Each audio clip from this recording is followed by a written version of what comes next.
Hi everyone, welcome to Commissioner Wilson's virtual office hours. Woo, we're back on the couch. I can't believe it. It's been a while. You know what? I think I'm going to take this couch home. It's a very comfortable couch.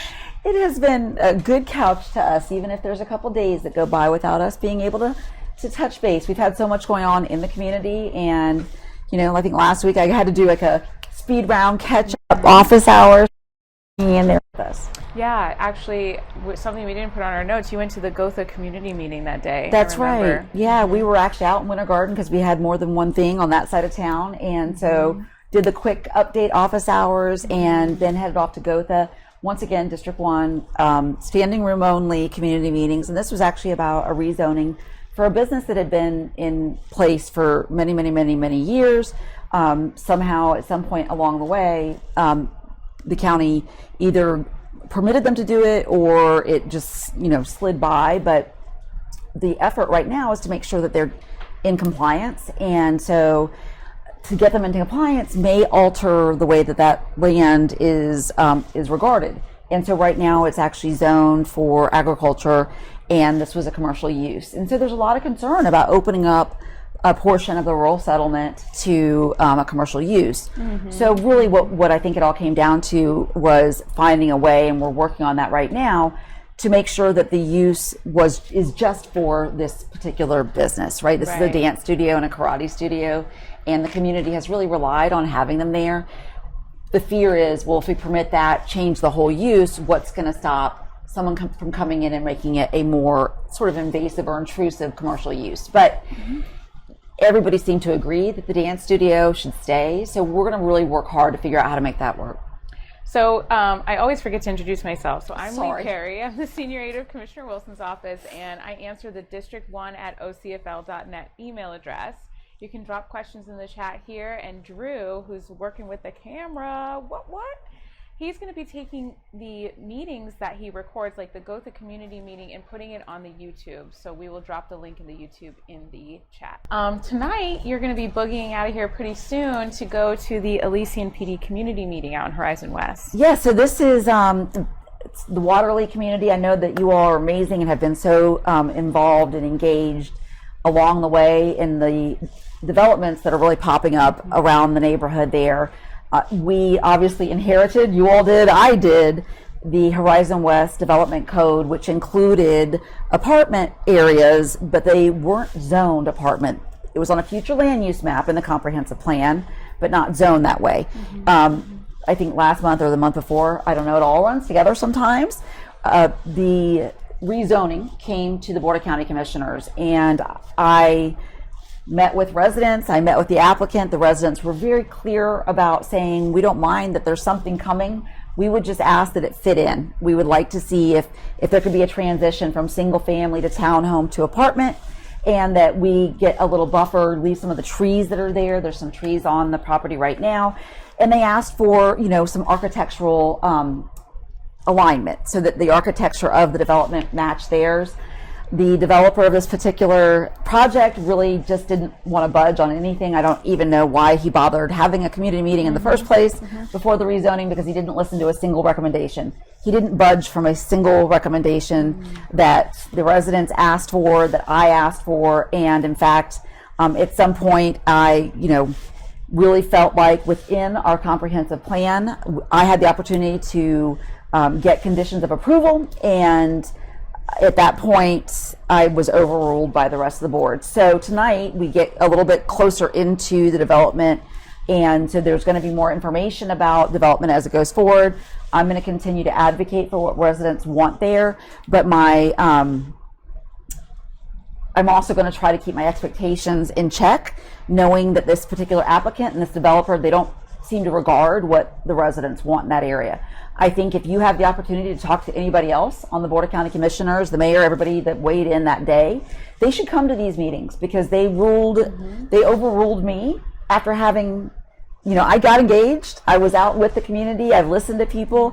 And then at the end of the day, there was no deference to what we felt like would be a good fit for District 1, which tells you that, it's wonderful when you engage with me. And I'm going to ask for that every single time.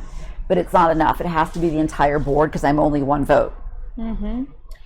So You know, we really would love for you to continue to engage with this office. You can sign up for the newsletter at NicoleWilson.org. And if you see things coming up that you want to give input, we listen. Yes. Commissioner Wilson makes a point to hear you out. And I kind of make a stink to try to get your point across. And I mean that in a way that I try to make sure that if there's an opportunity at any level of that development plan, that we're being very clear in expressing those needs.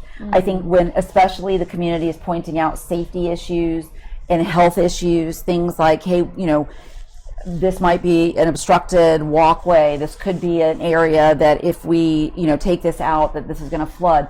Those are the things that if we don't listen to them, we're going to pay for it later. So it's really frustrating for me when I, you know, come up against the resistance from a developer that doesn't live there, isn't ever going to live there, just wants to make the money and run. Right. And I wish there was a way for the district commissioner who does attend all these meetings to have a little more leverage, a little more deference in the opinion that comes forward. But we're not there yet. We're going to keep pushing for that, and I'll try to be diplomatic in my approach to all developments in trying to negotiate what I think is best for our community. Right.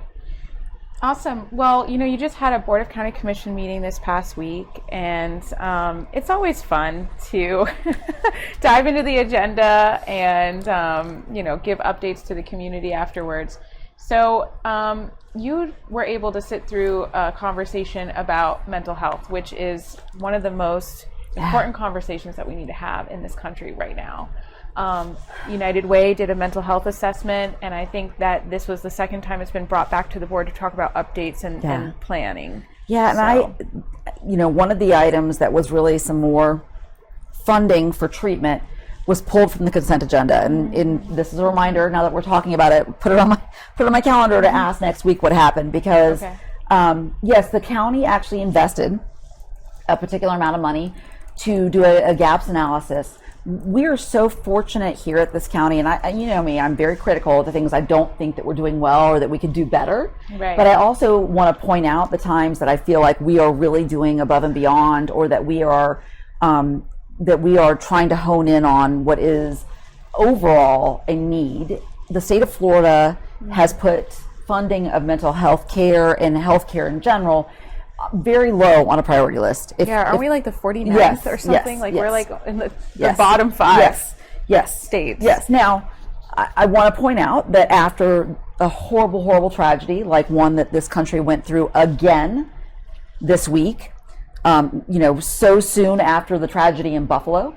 So, you know, here, right down the street from somewhere that we were under attack for having an inclusive community, that it's really important that if we say mental health issues matter, that we then follow that up, right? Like I am so sick and tired of the single post meme.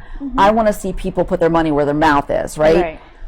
We have been smacked down at the local level again and again and again for doing anything in gun safety or in magazine ammunition sales and the safety of those type of things. So we can't, like, legally, without getting dragged off, push any big reforms through. But what we can do is try really hard to get mental health wraparound services, find out where the big needs are in mental health treatment. And I'm saying that not just on the side of people who have sort of traditional mental health issues, but I'm saying that on the side of the people who are currently incarcerated that may be a chronically mentally ill person that has never really been seen for anything other than that. All of those services in a huge spectrum, they require different types of treatment and different types of investments. Well, the gaps analysis that was done actually identified very specifically where we can step in and do things. And so making sure that we don't put that on a shelf and forget about it is going to be a goal over the rest of my term here, and trying to remind everybody that you can't blame everything on mental health and then turn around and not get involved and speak up about the funding of good mental health services. You can't blame our society's ills on mental health and not say that it's worth really putting our money where our mouth is and finding good wraparound services, trying to find the people who aren't seeking help, because that's where we need it. Getting into our schools, any type of our educational systems where we have an opportunity to raise the issue, because unfortunately the people who need it the most won't seek it, and the people who are suffering the most don't seek it. So yes, this week we got to talk about it on the agenda, and then the next day there was a luncheon that actually was honoring some of the people who have really done the heaviest lifting in this community in mental health. And Donna Weiss, who is, somebody who this has been her life's work, and some of the things that we've done in Orange County to divert people who law enforcement interacts with that could really, based on the law and what was happening at the scene, take them straight over to corrections. Instead said, let's get you over to central receiving, let's figure out what's going on. Are you off your medication? Was there some psychosocial stressors? And they add a level of intervention. And what's happened over the last few years since Donna really started doing this is that we have our population, our incarcerated population starts going down. Right. So the proof is there. The proof is there that it works. But we've got to keep looking at those opportunities. We've done a small investment that I think needs to be ramped up on having mental health professionals trained as crossover with our first responders, so they can be on the scene when there's a medical emergency, because there's usually also something going on in mental health, and when then there's law enforcement called in. Domestic violence, mental health issues, these are things that you don't get to make an appointment when the law enforcement's called in. But having a clinician on site can be life-saving. So Chief Olone, who is actually retiring soon, has done a lot of work in trying to make sure that mental health has been part of the conversation in the Orlando Police Department. Sheriff Mina and the team at the Orange County Sheriff's Department have tried really hard to do the cross-training and bring in some clinicians in their organization. And once again, there's a lot of work left to do. But I think we're on the right track, and hearing some of the stories of the times when it made a difference tells us we need to keep going down that path. We need to not let up. I mean, that's the crisis level. I mean, I'll tell you just from my journey, man, good therapists are either hard to find, they're either super strapped and they can't take any more appointments. Some of them have been just totally unprofessional. I've even signed up at one of the schools that I went to. I signed up for free therapy, and I put that I was considering suicide on my application. Never got a call, never got follow-up. There's so many gaps in just the everyday person who's struggling with their mental health to find someone. Even to this day, I've been calling around looking for therapists, and everyone's booked. So it's crisis level at every level. It is. And I think when we look at that supply and demand, and the demand is higher right now than our supply, right? So we have a certain number of professionals that are being pulled very thin, or are ineffective because of the structure which they're working in.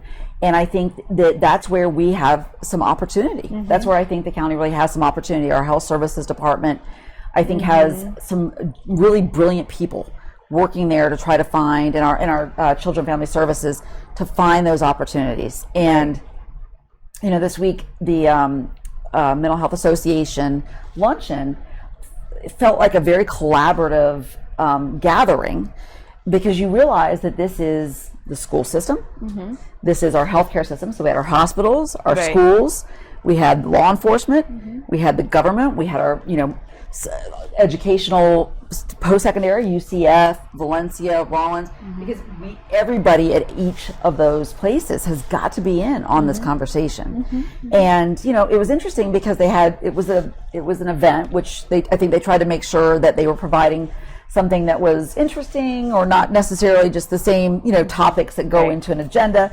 And they had a guest speaker come in, and it was actually an actress that is in the show. I guess I never watched it, but I've heard really well done, called This Is Us.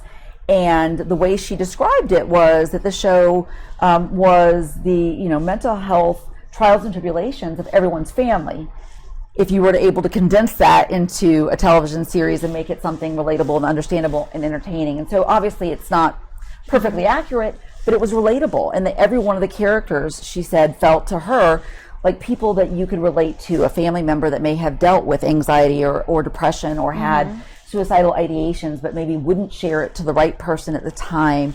Or, somebody who was dealing with, wanting to stay on a medication that they knew stabilized them, but made them feel a little less creative, and those types of things that are the ongoing balance.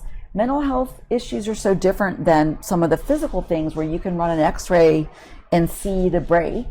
You don't get to see the break on the outside, and some people look so put together and like everything is going well, and check on those people, because usually your strongest friends, your strongest colleagues are the ones that are hurting the most, and they just don't show it because that's their defense, is that strength.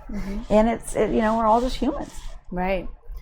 Well, we also have to talk about addiction, because growing up, I remember feeling so odd that we just looked at people who were homeless and people who were battling with addiction as like the others. Yeah. And being from a family that we battled with homelessness, and my mother was an addict, she always made it seem like we had to humanize those people in order to help those people. So being in the trenches with them, making sure that they're getting food, getting their medication, connecting to resources, and just holding their hand, literally looking them in the eye and making them feel like a human being, could help bring their spirits to a point where they would feel strong enough to apply for those resources or to take advantage of the opportunities in front of them. Because when you're down in the trenches mentally, you cannot pull yourself out of it alone. Yeah. It's very hard. I applaud anyone who has, but man, if you don't have your safety net, it becomes a very dark place. Yeah. And so I think when it comes to addiction, all of us have the responsibility of looking at an addict and not shaming them with our stares and making them feel that this is an inclusive place for them. And it's okay to say it's not okay. Right. It's, that I'm not okay, I need help. Destigmatizing it, talking about a family member. We had the BCC, was a very touching moment. We, sometimes it's so contentious in that room because it's policy making, which everyone has very strong positions, and we have very strong leadership here and people in our community. But we had an update from our drug-free office, part of our health services, that talked about the opioid crisis, which is ongoing, even though we've shut down the pill mills, even though we have figured out which pharmacies were allowing bulk sales to the pill mills, and we're actually getting funds now from a settlement because they've basically agreed that they were culpable, that they were part of the problem.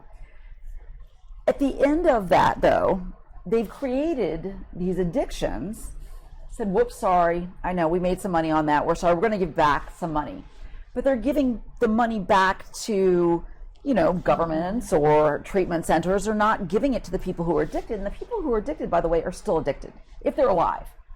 And so the update was really terrifying, because what it showed in our statistics and the data was that as the opioid crisis had increased like this, when they started figuring out the prescribing habits, the pill mills, and they tapped down on that, the opioid part of it in deaths went down and the fentanyl went up.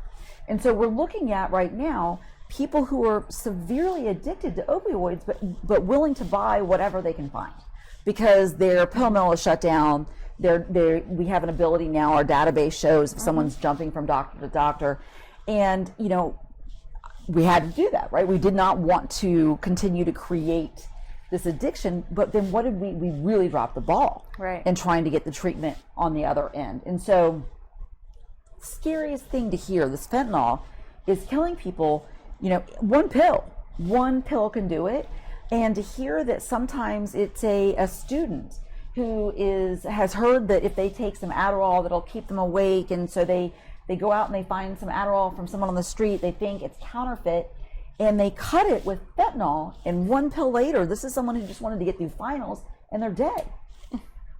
Or somebody who's going to a concert that night, and they're like, well, I'm not putting anything in my veins, I'm not, I'm not doing something on a stove top. It's like totally like normalized on media of just like taking pills, it's like, woo, I'm having fun. Pill with a dose of fentanyl, the way that right now it's being cut, it's killing people. It's Right. killing people, and it's a one and done, and it's such a tragedy to meet the families and the friends.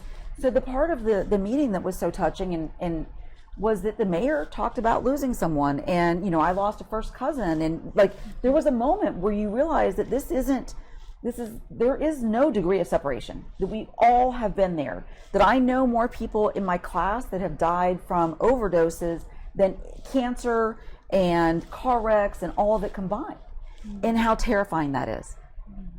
It's really frustrating too, because like I was saying, there's a stigma there that we have to remove, but there's very few resources, like to get a drop-in center, to have that free counseling, and then on top of that, the conversation at large across the entire our culture is very hard on addicts, and it's very hard on just people. Like, let's take that student that took a pill, let's say, because they wanted Adderall to get through school. Why are we not talking about the stress that we're putting on our children to get through school, to the point where they would feel like they have to turn Buy a to pill Adderall on the street to get through finals. Right? It's all connected on how we talk about self-care, and how we talk about like our true priorities in this country is not to be a product, to push paper, to work 70 hours a week, to make sure you pass your extremely competitive finals so that you can get into your dream school, so you can just work. And if you don't make it in that flow, right? Making it means stay off of the streets and, stay out of a rehabilitation center. If you don't make it in that rat race of life, then we just look at you like, we just let you die on the street and let you stay an addict, and we are not trying to pull dollars to make sure that we save you and rehabilitate you so that you can have better quality of life. And there's a lot of data now that there are things that really do work, that we have paths for people to take to make sure that they are okay. We just have to get those pieces connected. And so needless to say, being at that Mental Health Association luncheon was really uplifting in ways, but also really depressing in ways, because you realize we have a long way to go and we have a lot of talking to do about it. We will share some information from that organization. It was really, really, I felt like inspirational to hear how many people who were there that day got there because of some interaction they had in a crisis, or with a family member, friend, colleague in a crisis. And that brought them to the Mental Health Association, and now they are continuing to either volunteer there. They only have like 9 people on their staff, and everyone else is either volunteer or some kind of a connected party. And so, and that's what it takes. It takes crossing over all those lines. I just want to say one other point about addiction, since it's kind of like a through line in my entire family. Everyone in my family has either come from addicts or has been an addict at some point. It's so different. Like, if you go a day without drinking coffee and you have an extreme headache, right? It alters your mood. It alters how you behave and how you perform. When you are addicted chemically to something like an opioid, like a pill, it makes you a monster without you ever wanting to intend to be a monster. I have friends that literally were getting straight A's, full ride scholarships, got into a car accident and hurt their leg, got addicted to opioids, and then started stealing from their boyfriend, their boyfriend's parents, their boyfriend's brother, their moms, their godmothers, people that they would never harm in a million years, but they were so past the point of addicted that their entire character changed over the course of 1 year. That's exactly. It's a perfect description. I lost a boss. He's gone now, but you're talking about somebody who had a doctorate and had migraines, got addicted to a pain medicine that somebody started him on that was opioid based, and there was this cycle of having arrests because he was stealing pharmacy pads and forged. And this was somebody who was a successful, brilliant man, and just didn't have the time between the time they got addicted and died. The intervention wasn't there. And the intervention, it's almost like because he was successful and because he was brilliant, people, I think, kept thinking he'll lift himself out of it. Yeah, he'll be fine. He'll lift himself out of it. He's certainly going to be able to and he's no longer here, and this Right. was not beginning, but this was sort of before we understood as much as we do now about how addictive the opioids are and what they're doing to people even after, a very short time of being on them through a prescription, through a legitimate injury. It's just different when you go to Europe. I lived in Italy for 2 years, and the people there make your health their priority. Whereas here, it feels very much like you have to carry your weight of your own grief or pain, and it's almost like American, It's a like stoicism. patriotic, The American stoicism. to be like, I'm fine. The grit, right? You're like, There was actually a really good commercial that was talking about, I think, self-help, or what was it? It was for therapy. For therapy. It was for therapy. I know exactly what you're talking about. Where this hard guy who's he looks like a farmer, and he's walking and he's like, I'm fine, but he's got an obvious broken leg, and someone's like, no, I can help you. He's like, I'm carrying this, I'm gonna carry it, I'll shake it I got off. it. And he's like, but I could help you. And then he just takes it out of his hands and helps the guy, and it's like a therapy ad. yeah, because I mean, think that's about it. literally You got to think of it that way. You got to think of it like asthma or diabetes or anything else that you wouldn't ignore. If you were having a hard time breathing, you wouldn't ignore it, right? So if you haven't stopped crying for a couple weeks, Right. you maybe shouldn't ignore it, right? Right. Like It was an ad for BetterHelp. That was the. Oh, yeah. It was an ad for BetterHelp. So conversations will continue. Yeah, and I'm we'll sure. get out the information. Like I said, I continue to try to make sure that we're amassing our set of information about community partners and places that you can get help. I know it's easy to say, hey, don't stigmatize it, get out there, but without the right information, it's just words. So we'll share that. And and the Narcan. yeah, the Narcan. So part of the conversation was making sure that Narcan's available everywhere all the time, because that does save lives. And for people who think that investment is wasted on people who are drug addicted, I think that, if you needed an inhaler because you had asthma, that, we would provide that. It just seems, if something can save a life, that you're going to provide that. So the new, really, I think, position about Narcan is to make sure everybody has it. It's everywhere. In the county buildings, at each AED machine, there's a dose of Narcan, and the cross training is really being very widespread. If you have questions about that for your organization, or you want some information about how to get some Narcan on hand, we're really trying to help get that information out. There's some restrictions as far as our ability to, I guess, administer it, but we have partners, community partners, that we're able to link. Awesome. You also had the Horizon West, code update. That was something that came up at the board. Yeah, Horizon West, and I know for my friends that live there, this. It's a special sector plan that was written and incepted in, the 90s, I think late 80s, early 90s. And there are pieces and parts of it that are really a mismatch to the overall plan, and some of them needed to be brought up to speed. Additionally, the county is working on Vision 2050, which is an update to our entire comprehensive plan. So looking at Vision 2050 and then looking at the Horizon West sector plan, our planning department is trying to get some of the things that needed to be stricken, cleaned up, and up to date with what's going to probably be ultimately our Vision 2050 plan.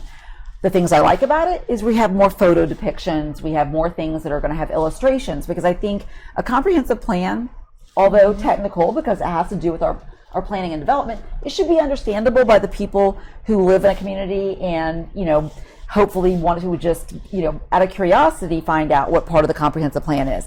So anytime they put a photo depiction or a graphic in, I applaud that. There are parts of it that I still feel like really need work. But there were some things that made a lot of sense in Horizon West that I'm hoping are also carried through to the rest of the county, including connectedness and making sure that we have multi-use paths. This is a requirement only in Horizon West. Right. And so you'll see in other parts of the county just, little narrow strips of sidewalk. And so those things, where we can continue to add to that pedestrian and bike safety, we're going to do it. I asked point blank if we could make sure that we're not doing the mass grading and mass grubbing, and just like the last 3 times I've asked, everyone kind of looks at everyone else like that's not us, that's the make the decision at DRC, and that they make that's a pre-engineering, whatever. I'm going to keep asking about it because I think that right now the language in the Horizon West sector plan and what will be in the updated code continues to identify the special characteristics of the soil in that area. It's a sandy soil. It does a really great job of filtering water, and it does a really good job. The topography of it actually has some really great things for the way things grow. And so anytime we can protect that, the actual topography the way it is, we really should. I know that if you're building a hospital, you should have to level it off. I understand that. But if you're building a neighborhood, there's no reason why it can't be rolling along with the way that God made it. And I think that we're just going to need to continue to say it doesn't matter if it's cheaper to do it that way. We need to do it the right way so that we're not affecting the way water drains and roots are able to make a home. Because if you pull that soil out, it really changes everything from then on out. Right. Well, we'll definitely continue to keep you updated on that, and I'm sure that as Horizon West is growing and shaping, there'll be some other things that come up. So please join NicoleWilson.org and go to the bottom so that you can sign up for the newsletter. Another thing that you got a lot of interest in was the boat safety ordinance. Oh, this was for Bird Island, Egret Island. So this is part 1, and so it does sound like it's for all districts, and I even think that was on a slide and was a little bit confusing for the mayor, but this particular part of the ordinance update was specifically for Egret Island or Bird Island, which is a preserve that was donated by the Chase family, or at the time Chase, I think Groves, to the Audubon Society, dedicated with a very specific restricted protective covenants to prevent any structure from going on the island. And that includes, I think there was some crazy talk about, we should just put a fence around it if you don't want people trespassing, but we shouldn't close off the area to boats. But you can't put a fence on it. You can't put you can put a sign, that's permitted, but any kind of a structure that would put, cement down into the ground, which a fence would, is prohibited by law. And it is owned 100% in its entirety, and I do have the title if anybody wants to see it, because I know this was kind of one of those things that was debated online. It belongs to the Audubon Society. Their engagement with the state is because when a conservation dedication happens, the state's involved. Florida Fish and Wildlife Commission is involved.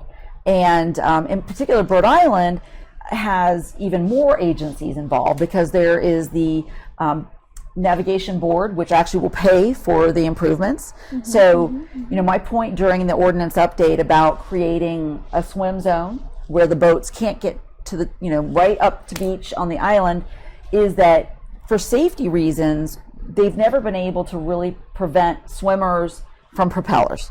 And so, people were just beaching right up on the island, setting up tents and canopies and floating coolers and really cramming in there. And swimmers and propellers just don't mix. It's deadly. There have been some really tragic accidents out there, and it's amazing there haven't been more. And the intensity of use continues to go up. I am not under any kind of illusion that this is going to be the end of the problems and that this is somehow going to fix everything. But if we don't do something, I think we're negligent. Right. I think not doing something to prevent that. I was really, really disappointed. I thought the conversations on, this isn't the best idea, but how about this, were great, because I loved all the things that were coming forward. People were like, what about a no-wake zone? I think that's a great idea. We should do it. We're working on it.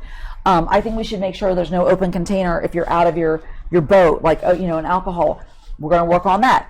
I think there's a noise issue, a noise ordinance update. We're working on that. Those were all really great ideas. And so all those are coming down the line as continued efforts. I was really disappointed when there was an opposition that said that this ordinance was discriminatory and that it was going to prevent people who were handicapped or who had developmental issues from being able to enjoy the lake. It was absolutely such a for me, a strange attack, knowing that actually preventing those swimmers from being near propellers could be life-saving. And if you think about it, if you have somebody in your family that wants to be in the lake right now, unless you live on the lake or you belong to the sportsman's club or one of the clubs that are on the lake, there isn't a dedicated swim zone. This will be the first dedicated swim zone where you won't have to worry about a propeller.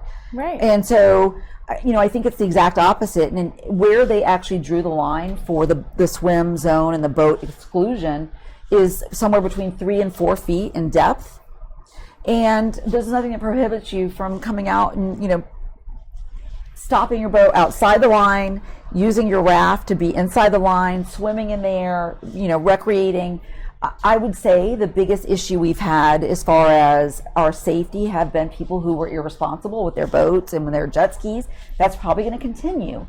But we can't enforce much without enough ability to see what's going on when people are really butted up really close to the island. And that had been a concern to law enforcement. The city of Windermere has really wrestled with ways that they could try to keep people safe. Right. And so hopefully this is one step in the right direction. I mean, hearing some of the stories, I'm actually really surprised more hasn't happened either, because just hearing that story of how the boats are kind of close together. Let's say a kid is just looking for shells or something in between boats, and then a huge wave comes. It could literally impact a child that could then go unconscious and fall in the water. And no one might not even see. That's right. Because and there's no supervision because it's not a public beach, right? The island is it is literally a set aside for bird nesting, which the birds don't do anymore because there's so much human interaction. Right. But there's no lifeguard. There's no patrol. There shouldn't be. It's not designed for people. It's not public. It's designed for birds. It's not public. Which they even said the population of the migratory birds has gone down drastically because of all of this human noise. People are defecating on the... Oh, it's such a mess. And we get to interact, and I know people in the community that have their Boy Scout troops, Girl Scout troops, volunteers that go out to clean up. Because on any given, weekend, it is a gigantic party scene with whatever is left behind. And so knowing that we have had injured wildlife and injured people, because if you come back, a piece of glass will injure a person just like it will a bird, they go out and try to help clean it up. And that's a burden, and it's not fair. And ultimately, it's trespassing. The second you set foot on the island, you're trespassing. It's not public. The waterways are sovereign, right? That's state. And so you have every right to be in the water, but you don't have a safe place to swim in the water right now that's marked off from a boat. And that's what this is providing. So, just try to make sure that you're keeping in mind that it's a swim zone. That's what it is. And they have them everywhere. If you go down to John Penny Camp, some of those places in the Keys where they don't want boats getting near the coral reefs, you actually click your boat in, so you can't anchor because anchoring will damage the environment. You click your boat in and you can get your snorkel and you can swim around and you come back to your boat. They don't let you beach it. They don't let you beach it on a coral reef. They don't let you beach it in a lot of the beautiful state parks and national parks. So, I think we're just going to try to continue to say we're modeling the other places that are off limits for propellers and for dangerous boating. Awesome. The last update was regarding the OCPS ad valorem millage rate. Yeah, so Orange County Public Schools, really important thing that they have done for a long time. So this is really just a renewal. This isn't going to change your bill. They have a mill. It's a portion of your property tax that's dedicated to operations. What does that mean? Teachers. Our teachers are worth it. Our teachers are worth it. So we don't get this confused with the half penny or penny that goes into facilities. Don't get this confused with the transportation. This is very specifically the same piece of legislation that OCPS has used. I think this is the 4th time that they're renewing it, but it goes on the ballot in August. In order for them to ballot that in August, we have to approve it. And I was really concerned back when we were talking about the transportation sales tax that there would be some confusion at the polls and that OCPS, that our teachers would end up in a worse position because of our transportation initiatives. So hearing that we're going to be able to separate this, that it's going to go on the August ballot, that there's not going to be anything on that November ballot that might be confusing. We just don't want to confuse people. Right. And that this isn't going to add anything more. This just renews it because it has a sunset. It's just part of the structure of that particular funding. Once again, over the years, our teachers, our paraprofessionals, our staff at schools, top to bottom, have had less and less and less state funding. And so as that happens, the local part of it is required to go up. And this is actually part of the legislation. If you want to know who the absolute most damaging governor was ever in this regard, it was Rick Scott. And when we watched that funding gap and the pushback that came to you as a landowner, it happened under Rick Scott's tenure, but we continue as a local entity to have to increase the amount that we put in to pay our teachers and our staff here. And it's worth it. It's worth it. And even if you don't have kids, you have to know that your property value, that your overall community value is always improved by having the top teachers and retaining teachers. And listen, the reality is our homes are costing more. Everything costs more. We have got to increase the salaries of our first responders, of our teachers, of our essential workers. Because we're not going to have anything if we don't have our schools and our fire departments and our police officers. That's it right there. Right. So I hope that if people have questions about that August ballot language, please reach out. I'm really glad I'm on the canvassing board, so I'm going to get to see that ballot language the second that it goes into print.